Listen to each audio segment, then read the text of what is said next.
Setelah Yesus turun dari bukit, orang banyak berbondong-bondong mengikuti dia. Maka datanglah seorang yang sakit kusta kepadanya, lalu sujud menyembah dia dan berkata, "Tuan, jika Tuan mau, Tuan dapat mentahirkan aku." Lalu Yesus mengulurkan tangannya, menjamah orang itu dan berkata, "Aku mau, jadilah engkau tahir." Seketika itu juga tahirlah orang itu daripada kustanya. Lalu Yesus berkata kepadanya, "Ingatlah, jangan engkau memberitahukan hal ini kepada siapapun, tetapi pergilah, perlihatkanlah dirimu kepada imam dan persembahkanlah persembahan yang diperintahkan oleh Musa sebagai bukti bagi mereka." Demikianlah sabda Tuhan. Terpujilah Kristus. Bapak Ibu, saudara-saudari yang tercinta dalam cinta Tuhan kita Yesus Kristus, hari ini kita bersyukur bahwa ketakutan manusia senantiasa dipikul oleh Yesus supaya kita kuat dan lebih hidup daripada kehidupan sebelumnya. Makin banyak kita mengetahui bagaimana Yesus memikul ketakutan kita. Sebagai contoh, yang paling ditakuti pada waktu itu adalah penyakit kusta. Beda dengan sekarang, bahwa rumah sakit kusta ada di Tanah Karo. Tapi ingat, itu lama sekali sembuhnya walaupun kita berobat. Kalau kita sudah sakit kusta, itu tandanya penyakit kusta ini sangat menakutkan kehidupan. Pada zaman lalu, waktu Yesus, orang yang sudah sakit kusta umumnya diasingkan dan hidup di gua-gua. Hampir-hampir mereka terlantar dan menunggu ajal. Mereka yang tidak berarti, mereka yang sudah terbeban, dan mereka yang menunggu ajal, semuanya dipikul oleh Yesus. Sama seperti kita.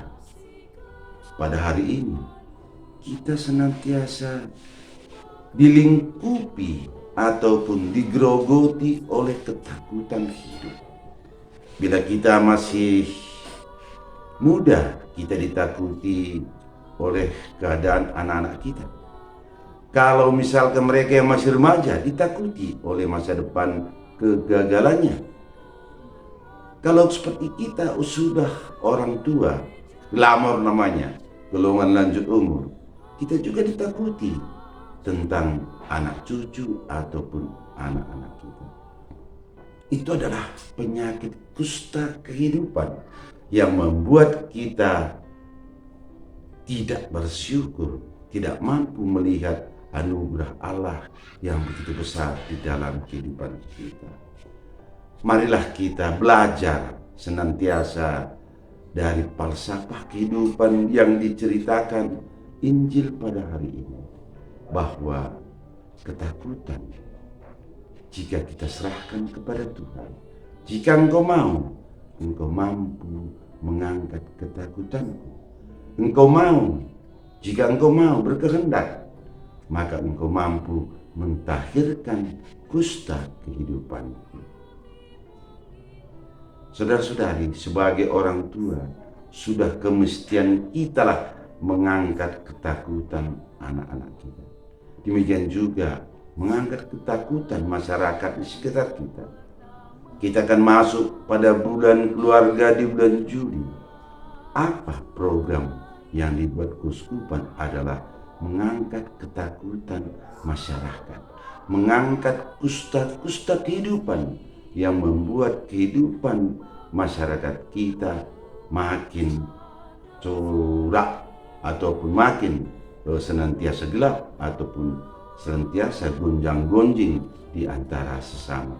Marilah kita mempersatukan diri, merangkul semua teman kita, masyarakat kita, dan handai teman kita, supaya kegotong royongan kita, makna kehidupan Pancasila di negeri ini menjadi nyata, terwujud manifestasinya Pancasila di dalam kehidupan kita sehari-hari, hingga cinta Tuhan sesuai dengan ajaran Katolik menjadi jati diri kita di dalam kehidupan bermasyarakat.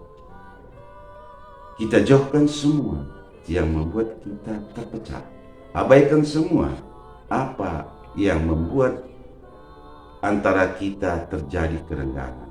Tetapi dengan semangat kasih, sama seperti Yesus, aku mau mentahirkan kamu. Maka kita mengulurkan tangan, menghilangkan ketakutan sesama kita. Amin.